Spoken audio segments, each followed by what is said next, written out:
সিনেমার কোনো দৃশ্য নয়, বরং বাস্তবেই ঘটে গেল এক রুদ্ধশ্বাস অথচ হাস্যকর ডাকাতির ঘটনা। সম্প্রতি সামাজিক যোগাযোগ মাধ্যমে ভাইরাল হওয়া একটি ভিডিওতে দেখা যায় একটি ব্যক্তি বারে দা ও বন্দুক নিয়ে ঢুকে পড়ে চিৎকার করে টাকা দাবি করছে। তবে দৃশ্যটি যতটা ভয়ঙ্কর হওয়ার কথা ছিল, পরিস্থিতি দাঁড়ালো ঠিক তার উল্টো। সাধারণত এমন পরিস্থিতিতে সবার হাত পা ঠান্ডা হয়ে যাওয়ার কথা থাকলেও বারের কর্মচারীরা বিষয়টিকে পাত্তাই দেননি। তারা ভেবেছিলেন নিয়মিত কোনো গ্রাহক বোধহয় স্রেফ মজা করছেন। হাসতে হাসতে এক কর্মী ডাকাতের হাত থেকে দাঁটি কেড়ে নিয়ে মন্তব্য করেন, আরে এটা তো খেলনা।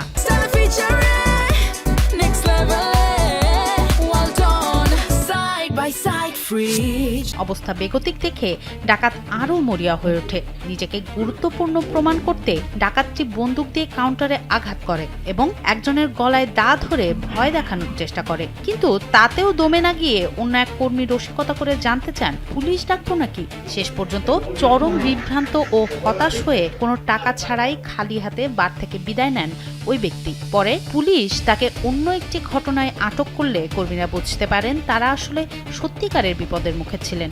স্পেনের মালাগারে লা বারাকা দে লা আবুয়েলা বারে ঘটে এই হাস্যকর ডাকাতির ঘটনা। বারের কর্মীদের এমন প্রতিক্রিয়ায় এখন নেট দুনিয়ায় হাসির রোল পড়েছে।